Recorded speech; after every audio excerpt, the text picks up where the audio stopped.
kembali dengan saya, Sam, teolog Protestan Karismatik di BFM channel ini.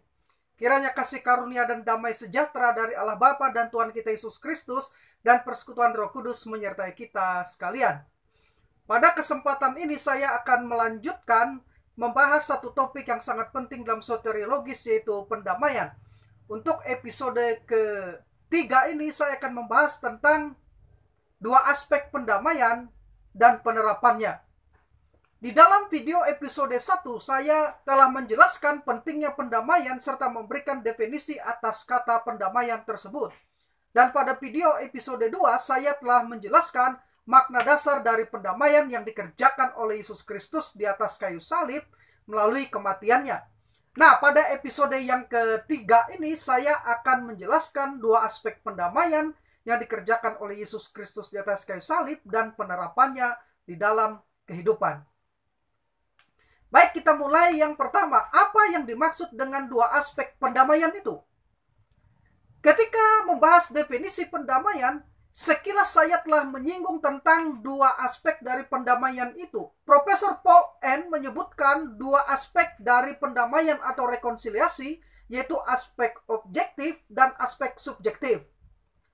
Nah, aspek objektif dari pendamaian adalah bahwa manusia telah didamaikan dengan Allah sebelum beriman, dan manusia dinyatakan dapat diselamatkan. Sekali lagi, aspek objektif dari pendamaian adalah bahwa manusia telah didamaikan dengan Allah sebelum beriman. Sekali lagi, sebelum beriman, dan manusia dinyatakan dapat diselamatkan. Nah, sedangkan aspek subjektif dari pendamaian itu adalah bahwa manusia didamaikan dengan Allah pada saat dia percaya atau pada saat dia beriman.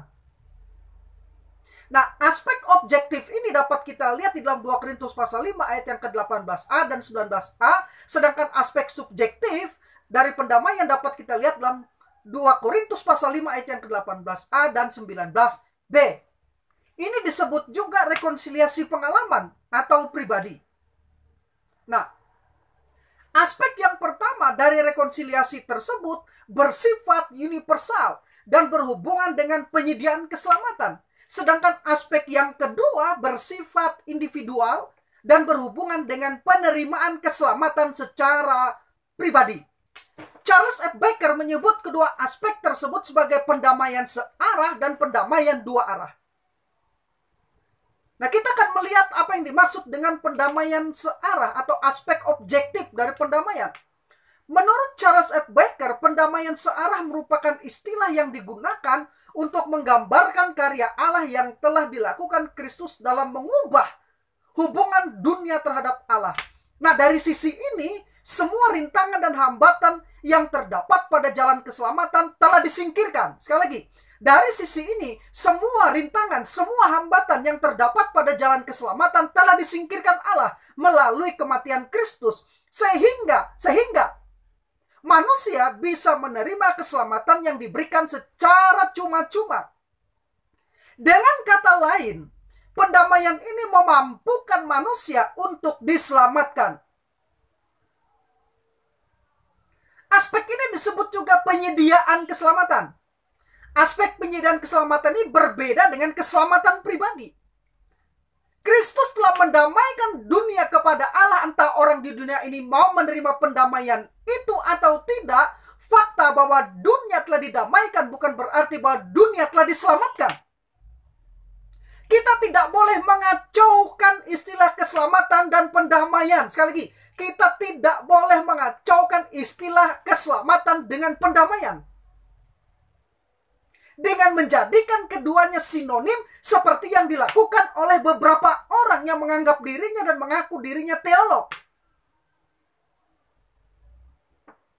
Jadi ketika Rasul Paulus mengatakan Allah mendamaikan dunia dengan dirinya oleh Kristus dalam 2 Korintus 5 ayat yang ke-19, maksudnya ialah bahwa Kristus telah melakukan hal yang tidak dapat dilakukan oleh manusia, yaitu mati karena menghapus dosa Adam atau dosa asal, dan menanggung dosa-dosa manusia, dan secara sempurna memenuhi tuntutan kebenaran Allah terhadap manusia berdosa. Karya Kristus ini sepenuhnya mengubah status dunia di hadapan Allah. Karya tersebut tidak menyelamatkan dunia, tetapi menyingkirkan semua penghalang, yaitu dosa. Sebab jika tidak demikian, akan tidak mungkin bagi kasih Allah menyelamatkan orang-orang berdosa yang dari sisi kekudusan dan keadilan Allah harus dihukum. Jadi penghalang itu dosa harus disingkirkan lebih dulu. Dosa apa yang disingkirkan? Dosa asal. Yesus melalui pendamaian itu menghapus dosa asal. Profesor Millard J. Erickson mengatakan kematian Kristus cukup bernilai untuk menebus seluruh dunia. Kematian seorang manusia biasa hampir tidak cukup berharga untuk menutupi dosa-dosanya sendiri, apalagi untuk menutupi dosa seluruh umat manusia. Tetapi kematian Kristus tak ternilai harganya. Sebagai Allah, Yesus tidak perlu mati. Ketika ia mati, ia melakukan sesuatu yang tidak pernah akan dilakukan oleh Allah. Karena dia tidak berdosa, dia tidak perlu mati untuk menebus dosanya. Karena dia adalah oknum yang tidak terbatas, yang tidak perlu mati, maka kematiannya bermanfaat untuk menebus dosa seluruh umat manusia. Sekarang pendamaian dua arah atau aspek subjektif dari pendamaian. Menurut Charles F. Baker, pendamaian dua arah merupakan istilah yang digunakan untuk mengungkapkan maksud bahwa kedua pihak yang bermusuhan secara nyata dibawa bersama-sama ke dalam pendamaian penuh. Rasul Paulus mengatakan demikian. Dalam nama Kristus kami meminta kepadamu, berilah dirimu didamaikan dengan Allah. 2 Korintus 5 ayat yang ke-20. Jika kematian Kristus itu sendiri telah menyebabkan terjadinya pendamaian sepenuhnya, dalam arti diselamatkan, maka tidak perlu lagi ada pemberitaan Injil. Dan tidak perlu memanggil orang-orang untuk diselamatkan. Namun karena fakta bahwa Rasul Paulus mengharuskan orang-orang berdosa untuk memberi diri didamaikan dengan Allah, maka pendamaian itu seharusnya tidak disamakan dengan keselamatan.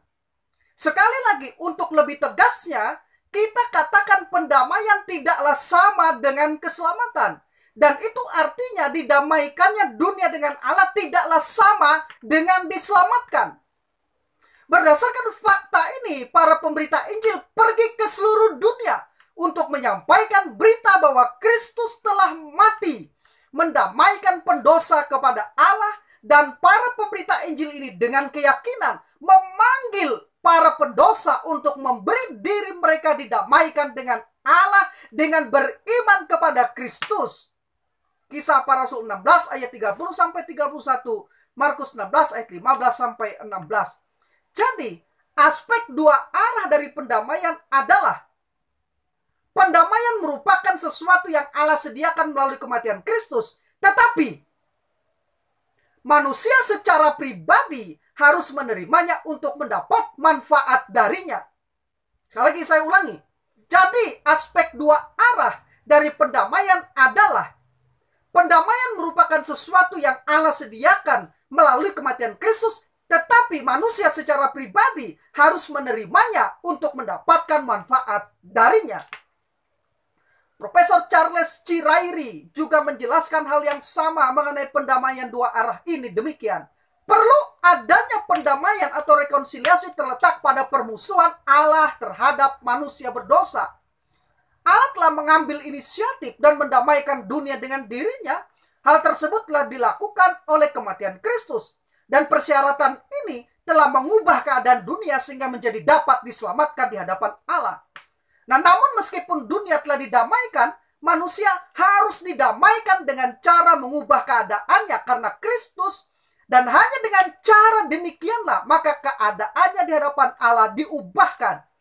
Ryrie juga mengatakan persyaratan Allah bagi pendamaian bersifat universal. Karena kematian Kristus, maka keadaan dunia diubahkan. Sekarang manusia dapat diselamatkan. Tetapi hal itu sendiri tidak menyelamatkan satu manusia pun. Sebab pelayanan pendamaian itu harus dilaksanakannya dengan setia melalui pemberitaan Injil. Nah, pada saat seseorang menjadi percaya, maka ia menerima pendamaian yang diberikan Allah di dalam kematian Kristus. 2 Korintus 5 ayat 18 sampai 21. Dunia telah didamaikan, tetapi manusia perlu didamaikan. Pendamaian secara universal ini mengubah keadaan dunia dari tidak dapat diselamatkan menjadi dapat diselamatkan. Demikian kata Profesor Charles C. Ryrie. Nah, pendamaian secara pribadi melalui iman benar-benar membawa pendamaian itu dalam hidup orang yang bersangkutan dan mengubah keadaan orang itu dari tidak diselamatkan menjadi diselamatkan. Profesor David K. Lowry menyimpulkan demikian. Kombinasi otoritas ilahi dan tanggung jawab manusia yang menjadi bagian dari ulasan Rasul Paulus tentang rencana keselamatan Allah juga merupakan karakteristik pernyataan-pernyataannya tentang rekonsiliasi. Allah telah bertindak untuk merekonsiliasi dunia. Roma 11 ayat 15, 2 Korintus 5 ayat 19. Tetapi manusia perlu menerima pengalaman ini. Roma 5 ayat 11. Sebenarnya Paulus meringkas pesannya dalam frase ini.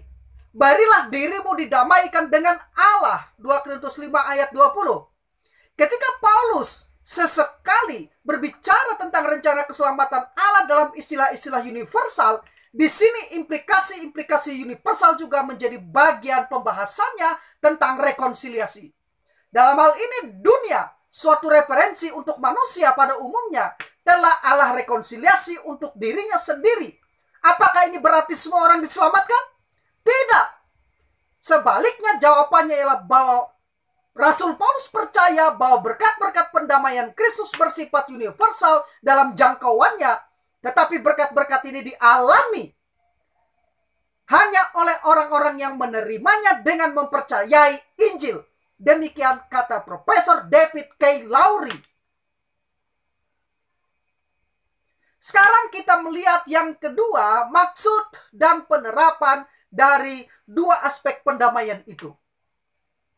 Nah, melalui karya pendamaian tersebut, Kristus telah menyelesaikan masalah dosa asal seperti yang sudah saya jelaskan di depan, yaitu dosa Adam, Roma pasal 5 ayat 1 sampai 21.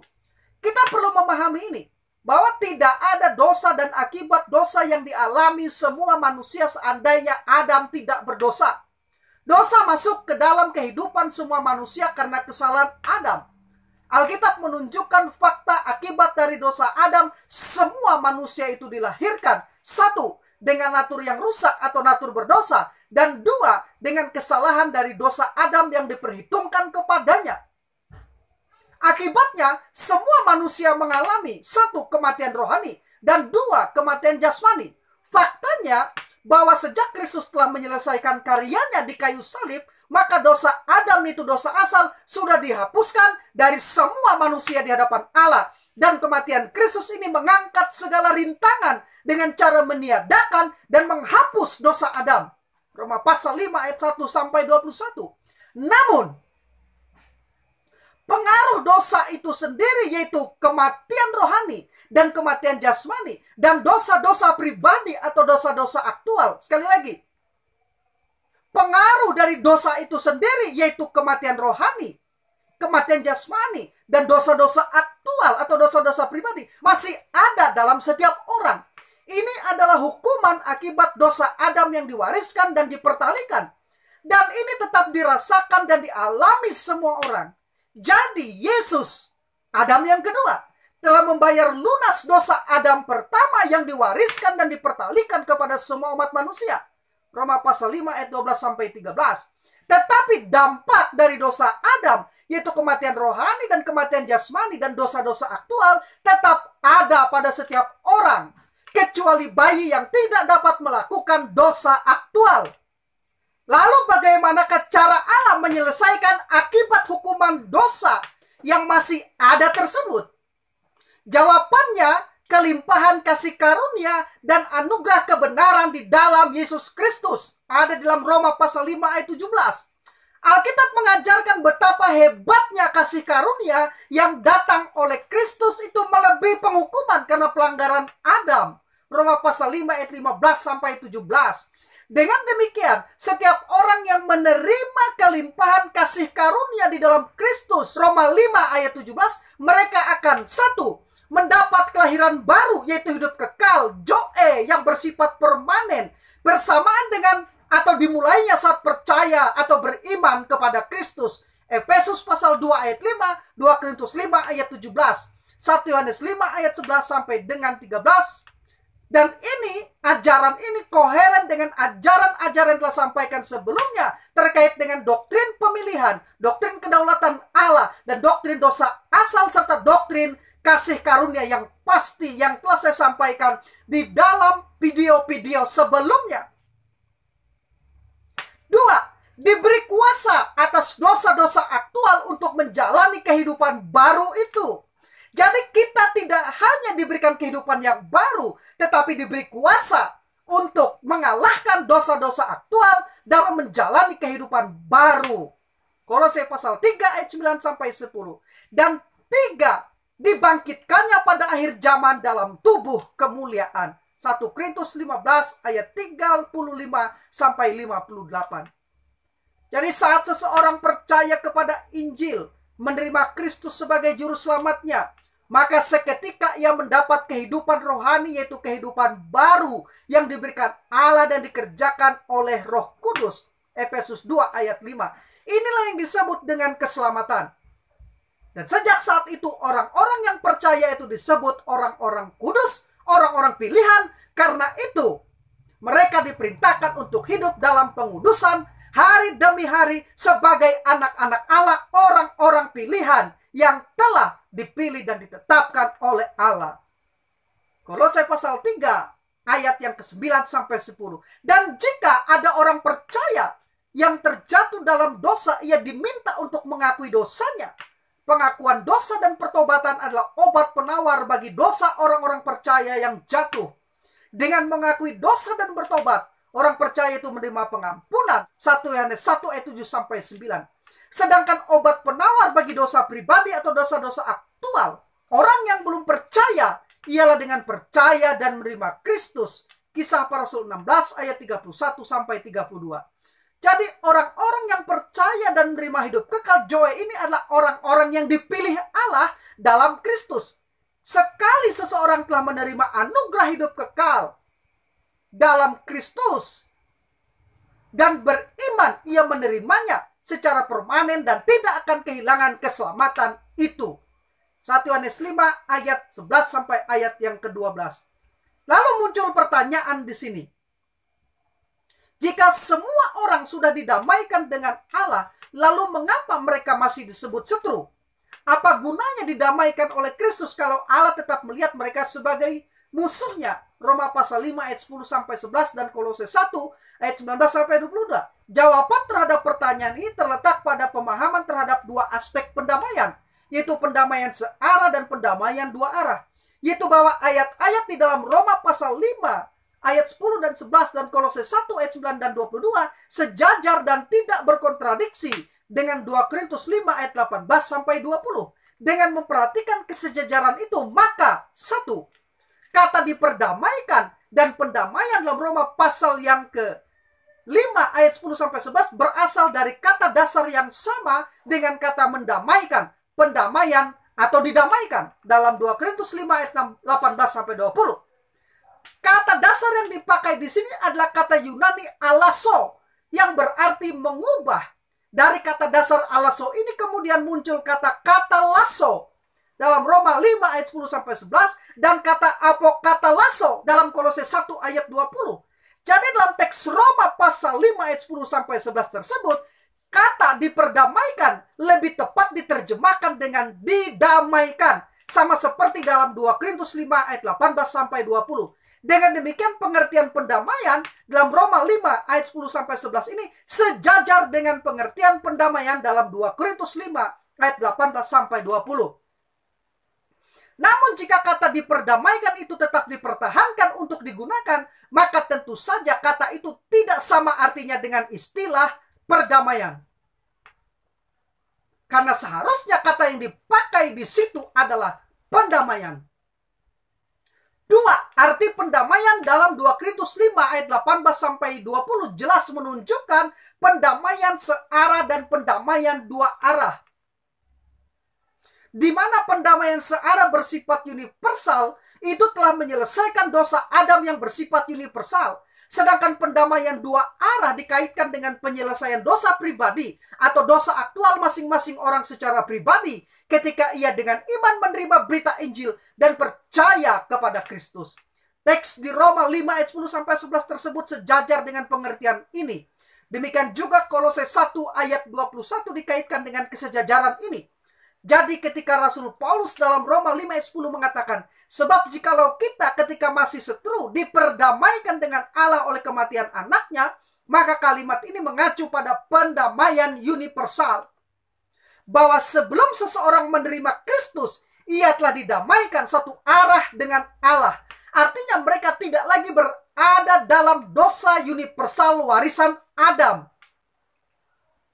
Dan ketika Rasul Paulus mengatakan lebih-lebih kita yang sekarang telah diperdamaikan pasti akan diselamatkan oleh hidupnya, maka kalimat itu mengacu pada pendamaian dua arah dan bersifat pribadi. Bahwa setelah seseorang menerima Kristus, ia pasti selamat, keselamatannya terjamin. Ini berarti ia harus menerima Kristus untuk dosa-dosa pribadi atau dosa-dosa aktualnya, sehingga dapat memiliki hidup kekal atau diselamatkan. 3. Walaupun murka Allah telah diredakan propisiasi dan Allah telah dipuaskan ekspiasi melalui kematian substitusi Kristus. Namun berkaitan dengan dosa-dosa pribadi, setiap orang yang belum menerima Kristus karena dosa-dosanya sendiri tetap memusuhi Allah. Karena itulah mereka disebut setru Allah. Bukan karena Kristus tidak mendamaikan mereka dengan Allah, tetapi karena dosa-dosa pribadi mereka sendiri. Keadaan ini oleh Rasul Paulus disebut, kamu yang dahulu jauh dari Allah dan yang memusuhinya dalam hatimu dan pikiran seperti yang nyata dari perbuatanmu yang jahat. Kolose 1 ayat 21. Keadaan ini akan berubah ketika mereka masing-masing orang dengan iman menanggapi Injil dan percaya kepada Kristus. Dengan percaya kepada Injil, percaya dan menerima Kristus, maka keadaan memusuhi Allah ini berubah menjadi kita hidup dalam damai sejahtera atau perdamaian dengan Allah. Roma 5 ayat yang ke-1. Karena itulah maka Roma pasal 5 ayat 1 merupakan titik awal yang benar dalam mempelajari Roma pasal 5 seluruhnya. Di Roma pasal 5 ayat 1 ini Rasul Paulus mengawali ajarannya dengan memperhitungan dosa Adam kepada semua manusia atau universalitas dosa. Dan perhitungan kebenaran Kristus kepada semua orang yang percaya. Di sini Rasul Paulus katakan, sebab itu kita yang dibenarkan karena iman kita hidup dalam damai sejahtera dengan Allah oleh karena Tuhan kita Yesus Kristus. Secara gamblang ayat ini menjelaskan bahwa damai sejahtera atau kata Yunani eirena atau peace dalam King James Version adalah perdamaian kita dengan Allah yang merupakan akibat dari pembenaran dikaio yang diterima melalui iman pisteo. Pembenaran atau dikaio merupakan salah satu aspek dari pendamaian. Kata Yunani kata lagi. Jadi karena Kristus telah mendamaikan dunia, maka segala rintangan telah disingkirkan sehingga manusia dimungkinkan untuk selamat. Namun pendamaian ini tidak secara otomatis mengakibatkan seseorang itu selamat. Untuk mengalami pendamaian atau keadaan damai sejahtera dengan Allah atau selamat, maka masing-masing orang harus menanggapi karya Kristus tersebut dengan iman, sehingga dapat menikmati manfaat pribadi dari pendamaian itu. Bandingkan 2 Korintus 5 ayat yang ke-18 sampai 20. Dengan demikian, tidak ada orang yang akan dibuang ke neraka karena dosa Adam. Ini sekaligus menunjukkan bahwa Allah bertindak adil. Tidak akan menghukum manusia karena dosa Adam, justru Dia menyediakan jalan keselamatan bagi semua orang melalui Yesus Kristus. Jadi, orang dibuang ke neraka bukan karena alasan dosa Adam yang diwariskan lagi, maupun dipertalikan pada mereka dosa itu. Karena ini sudah diselesaikan oleh Yesus melalui karya Yesus di kayu salib. Sejak penyelesaian dosa oleh Kristus di kayu salib, maka setiap orang harus mempertanggungjawabkan dosa aktual dan perbuatan mereka sendiri, bukan lagi dosa Adam. Mereka harus membawa dosa-dosa pribadi atau dosa-dosa aktual mereka yang sudah Yesus tanggung di kayu salib melalui kematiannya. Preposisi Yunani anti, seperti yang sudah dijelaskan dalam episode yang kedua. Dengan percaya kepada Kristus, Yohanes pasal 3 ayat 16-17, Kisah Para Rasul 16 ayat 30-32, 1 Yohanes 5 ayat 11-13. Dan dengan demikian mereka menerima kelimpahan kasih karunia dan anugerah kebenaran oleh karena satu orang itu, yaitu Yesus Kristus. Roma 5 ayat 17. Dan menerima pengampunan darinya. Yesus sudah melakukan segala yang diperlukan untuk keselamatan. Yang manusia butuhkan hanya percaya kepadanya melalui pemberitaan Injil. Karena kematian Kristus telah meniadakan hukuman atas dosa Adam dan telah menyediakan keselamatan bagi semua orang, maka orang akan dihukum dan dilempar ke neraka nantinya, bukan lagi karena Kristus tidak mendamaikan mereka dengan Allah, melainkan karena mereka tidak percaya dalam nama anak tunggal Allah, yaitu Yesus Kristus. Yohanes pasal 3 ayat yang ke-18. Dengan demikian, jika seseorang dihukum, itu merupakan akibat kesalahannya sendiri, dosa aktual. Karena ia tidak percaya kepada Kristus dan tidak menerima hidup yang kekal yang telah disediakannya. Maka adil jika Allah menghukumnya. Namun akan menjadi tidak adil jika Allah menghukum seseorang karena pelanggaran Adam yang sudah diselesaikan oleh Kristus. Ringkasnya, nilai praktisnya dari pemahaman terhadap pendamaian Kristus ini adalah: 1. Yesus telah mati dan meniadakan atau menghapus dosa-dosa Adam yang diwariskan dan dipertalikan kepada manusia. Dengan demikian menyediakan jalan bagi setiap orang agar dapat diselamatkan.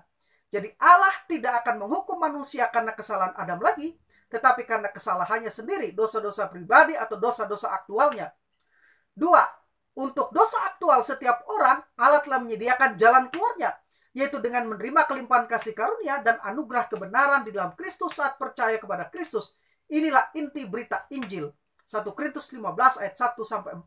Bahwa kita yang percaya kepada Kristus yang telah mati bagi dosa-dosa kita dan telah dibangkitkan itu, maka kita pasti selamat. Kisah Para Rasul 16 ayat 30 dan 31. Yesus Kristus juru selamat dunia telah menghapus dosa dunia, yaitu dosa Adam yang diwariskan dan dipertalikan kepada semua orang melalui kematiannya di kayu salib. Dan mereka yang percaya kepadanya beroleh hidup yang kekal. 1 Yohanes 5 ayat 11 sampai ayat yang ke-13. Akhirnya, sebagai evaluasi, jika pendamaian yang dimaksudkan Rasul Paulus dalam 2 Korintus 5 ayat yang ke-19 ini dianggap sinonim atau sama dengan keselamatan, maka kelihatannya hanya akan menghasilkan dua alternatif, yaitu: 1. Kita dipaksa untuk menyimpulkan bahwa seluruh dunia yang didamaikan itu selamat, yang berarti keselamatan universal. Atau 2, kata dunia yang dimaksud hanya menunjuk kepada orang-orang pilihan. Dengan demikian nilai dan manfaat dari pendamaian itu terbatas. Namun berdasarkan penjelasan sebelumnya, maka kita harus menolak pandangan yang menyamakan pendamaian dengan keselamatan. Istilah pendamaian dipakai untuk menjelaskan tindakan Allah yang mengangkat penghalang antara Allah dan manusia karena dosa melalui Yesus Kristus supaya manusia memperoleh keselamatan. Roma pasal 5 ayat 10-11, 2 Korintus 5 ayat 18-20, Efesus 2 ayat 16, dan Kolose 1 ayat 20-22. Sedangkan istilah keselamatan dipakai untuk menyatakan tindakan Allah di dalam Kristus yang membebaskan manusia dari kematian kekal dengan memberikan hidup yang kekal kepada mereka yang percaya. Yohanes 3 ayat 16 dan 17, Kisah Para Rasul 16 ayat 30-32, dan 1 Yohanes 5 ayat 11-14. Selanjutnya, pendamaian menurut Alkitab harus dilihat dari dua aspek, yaitu pendamaian yang bersifat universal dan pendamaian yang bersifat pribadi. Aspek yang pertama berhubungan dengan penyediaan keselamatan, di mana Allah melalui kematian Kristus telah mendamaikan dunia dengan dirinya, 2 Korintus 5 ayat 19. Namun aspek pendamaian ini tidak secara otomatis menyelamatkan seseorang. Karena untuk diselamatkan, setiap orang secara pribadi harus memberi dirinya untuk didamaikan dengan Allah, 2 Korintus 5 ayat 2. Inilah aspek yang kedua dari pendamaian itu, yang berhubungan dengan penerimaan keselamatan di dalam Kristus melalui penerimaan Injil. Demikian untuk episode kali ini. Saya Sam, teolog Protestan karismatik.